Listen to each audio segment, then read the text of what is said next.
my parents really wanted me to study languages. I was clearly a really good linguist. I excelled at French, was my first subject. I excelled at like 12, 13. I was probably definitely ahead for my time. They wanted me to study French or Spanish at university. And part of me was like, nah.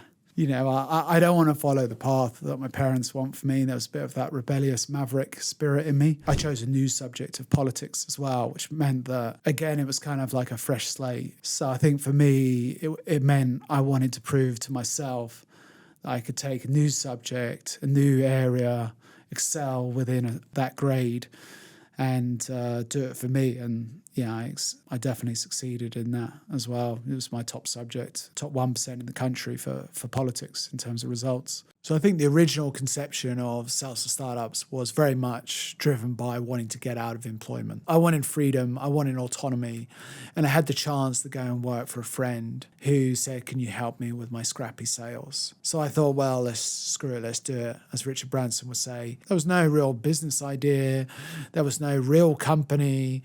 I only incorporated even a couple of months after that as well. And that was mainly from an accountant and tax advice they mentioned to me.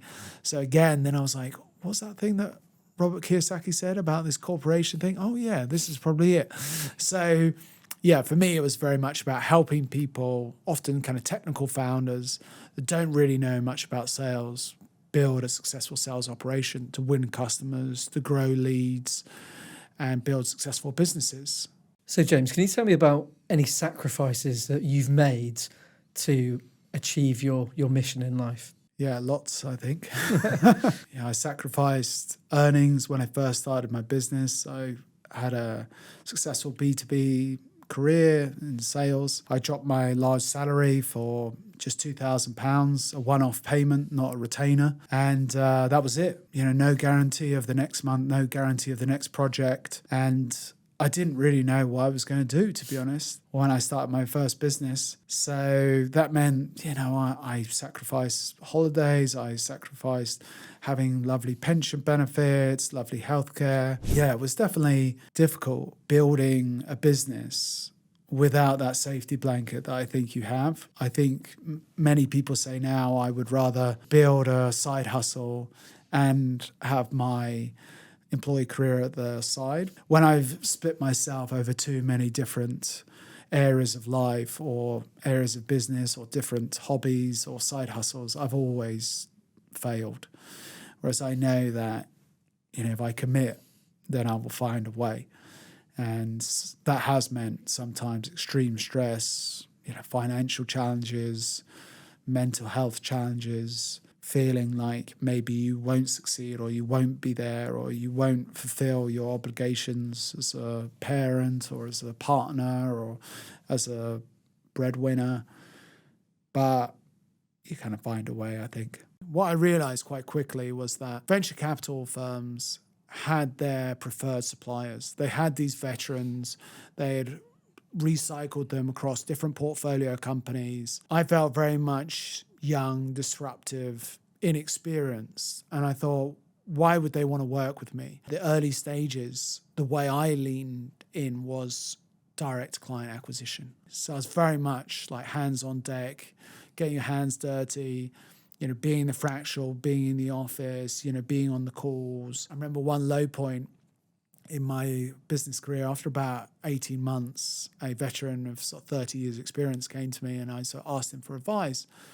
He said, James, I think you should go back, to an employed role, get some proper experience, as a VP of sales, do 3-5 years there and maybe circle back and do some consultancy. I really took that to heart and I was just at the point of sacking it all in. And I thought to myself, maybe there's a vested interest from this person that's giving me this advice. I'm not sure he really wants me to grow. And maybe he's got a little bit of a worry about me performing and actually surpassing him. So that really actually inspired me. And I thought to myself, no, I'll build my own brand. I can learn more in a year than people learn in 10 years because I'll do multiple engagements. I'll learn different industries, different business models. I'm not just going to do some workshops and advisory. I'm going to implement the plans and we're going to actually see the revenue difference. So that was very much my way of operation. I think I felt a bit of a void in my life. I'd been very much attached to the business. I'd experienced the highs and lows of maybe attaching your own self-worth to a business and its success. And, when that came to a close, I thought to myself, what am I going to do now? Am I going to continue in the same field? I did really enjoy what I did. I really enjoy growing small businesses, especially if that was in B2B technology and SaaS. But also then it created a bit of an energy in me to think, I want to solve one of the things that I always struggle with and my clients struggle with, and that was around marketing. That had plagued me for many a year, and thought to myself, I think I probably want to tackle this challenge. And I thought maybe in this new age of AI and automation and new technology, I thought it'd be really amazing to go and service small businesses again, try and solve some of their B2B marketing challenges, but build a product this time rather than to build a service. Originally, about 2 years before the end of Sales to Startups, I sort of wrote on my vision board about being a tech CEO within 10 years. When Sales Startups ended, I thought to myself, is there a reason why I just couldn't do this right now? So I thought maybe I should build an AI marketing business, but a piece of software, not a service.